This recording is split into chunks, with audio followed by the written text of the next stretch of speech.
जय हिंद दोस्तों, जय श्री कृष्णा। कैसे हैं आप लोग? उम्मीद करता हूं आप सभी लोग मस्त होंगे, स्वस्थ होंगे और बहुत ही अच्छी तरह से आप लोग पढ़ाई कर रहे होंगे। दोस्तों, आज की इस वीडियो में हम लोग देखने वाले हैं किसी बिंदु आवेश के कारण वैद्युत क्षेत्र की तीव्रता। इससे पहले वाला वीडियो में हमने देखा था कि वैद्युत क्षेत्र क्या होता है और वैद्युत क्षेत्र की तीव्रता क्या होता है, उसका फार्मूला, मात्रक, परिभाषा, बीमा, सारा कुछ हम लोग सीखे थे। आज देखते हैं किसी बिंदु आवेश के कारण वैद्युत क्षेत्र की तीव्रता। दोस्तों, यदि आपको याद हो तो मैंने आपको बताया था कि यदि किसी भी आवेश के पास कोई परीक्षण आवेश लेकर के आते हैं तो उस परीक्षण आवेश पे इस आवेश के कारण जो बल लगता है उसे कहते हैं वैद्युत क्षेत्र की तीव्रता। तो आज हम लोग ज्ञात करने वाले हैं किसी बिंदु आवेश के कारण वैद्युत क्षेत्र की तीव्रता। दोस्तों, मान लेते हैं कि हम लोग के पास एक बिंदु O पे, यानी कि बिंदु O पे एक प्लस Q चार्ज है। यानी दोस्तों, मान लेते हैं कि हम लोग के पास एक बिंदु O है जिस पे प्लस Q आवेश है दोस्तों, और इसका परावैद्युतांक जो दोस्तों K मान लेते हैं, और इससे R दूरी पर एक बिंदु P है जिस पे Q नॉट आवेश है दोस्तों। तो हम लोग को इस बिंदु P पर बिंदु O के कारण कितना वैद्युत क्षेत्र की तीव्रता होगा वही ज्ञात करना है। तो दोस्तों, जो इस पे जो बल लगेगा ना, बल लगेगा आपका इस साइड। ऐसा क्यों?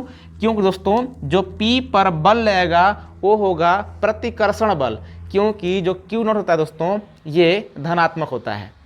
तो हमने क्या बोला आपको कि बिंदु O से जो P की दूरी है ये दोस्तों R है, ऐसा हम लोग माने हैं। और हम लोग को बिंदु P पर वैद्युत क्षेत्र की तीव्रता ज्ञात करनी है। तो जो हमने आपको बताया वही बात को एक बार लिख लेते हैं और आपको समझाते हैं कि आपको लिखना कैसे है। जैसे कि हम लिखते हैं कि माना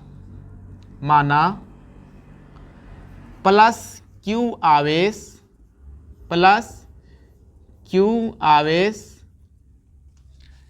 बिंदु O पर स्थित है जिसका परावैद्युतांक K है तथा बिंदु O से R दूरी पर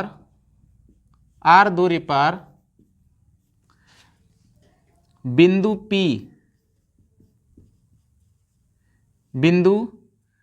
P पर एक परीक्षण आवेश स्थित है।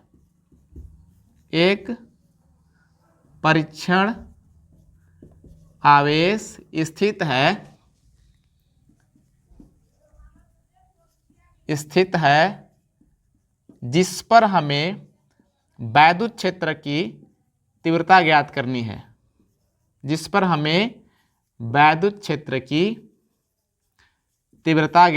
है। दोस्तों, जो मैं यहाँ पे फिगर बनाया हूँ सेम उसी को देख करके ही मैं यहाँ पे लिख रहा हूँ। जैसे कि आपको फिर से समझाऊंगा एक बार।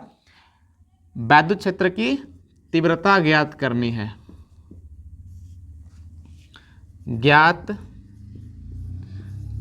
है, ध्यान दीजिएगा, अभी आपको समझाते हैं। जैसे कि मैंने आपको पहले ही बोला था कि मान लीजिए कि मेरे पास एक बिंदु O है जिस पर प्लस Q आवेश स्थित है और जिसका परावैद्युतांक K है दोस्तों। जो मैंने आपको बताया था वही सेम बात लिखा है। और बिंदु O से R दूरी पर स्थित बिंदु P है जिस पर एक परीक्षण आवेश Q नॉट है। तो इसी बिंदु P पर हम लोग को वैद्युत क्षेत्र की तीव्रता ज्ञात करनी है। अब दोस्तों, हम लोग देखते हैं कि कूलाम के नियमानुसार, यानी कि कूलाम के नियमानुसार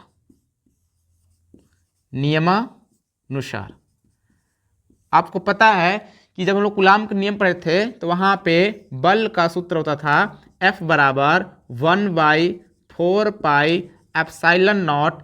और दोस्तों अगर कोई पैरा वैद्युतांक है यानी कि माध्यम है तो यहाँ पे आप मान लीजिएगा, तो हमने यहाँ पे K माना है तो K रख लेंगे, into Q1 Q2 by are square होता है ना। देखिए Q1 का मान तो Q है और Q2 का मान है Q0, तो यहाँ पर रखेंगे Q0 बट्टे आर स्क्वायर। इसको मान लेते हैं समीकरण 1। आप मान लीजिएगा, नहीं मानेंगे तो भी कोई दिक्कत नहीं है। अब दोस्तों हम लोग को बिंदु P का वैद्युत क्षेत्र की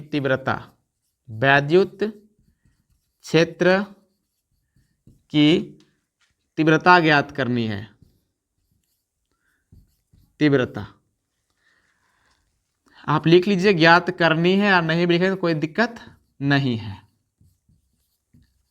तो दोस्तों आपको पता है कि वैद्युत क्षेत्र की तीव्रता का सूत्र होता है E बराबर F/Q0।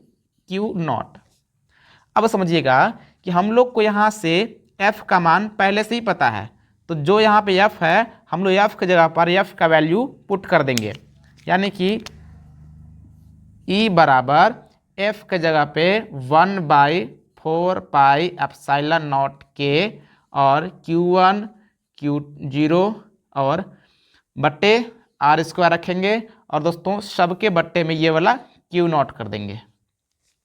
अब दोस्तों ये वाला Q0 से ये वाला Q0 कट जाएगा, यानी कि आपके पास कुल मिलाकर के कितने बचेंगे?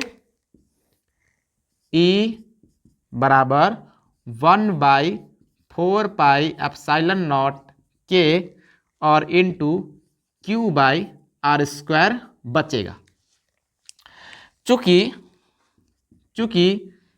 K का मान 1 होता है, किसमें? निर्वात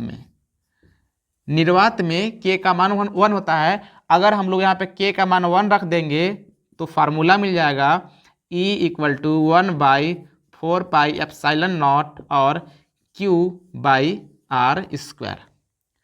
तो यो हम लोग का दोस्तों मिल गया किसी बिंदु आवेश के कारण वैद्युत क्षेत्र की तीव्रता का फार्मूला।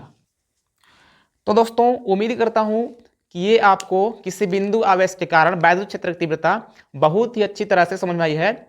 और दोस्तों यदि आपको समझ में आई हो तो इस वीडियो को प्लीज़ लाइक कर दीजिएगा और एक प्यारा सा कमेंट कीजिएगा। और दोस्तों मिलते हैं किसी और वीडियो में, तब तक नमस्कार, जय हिंद।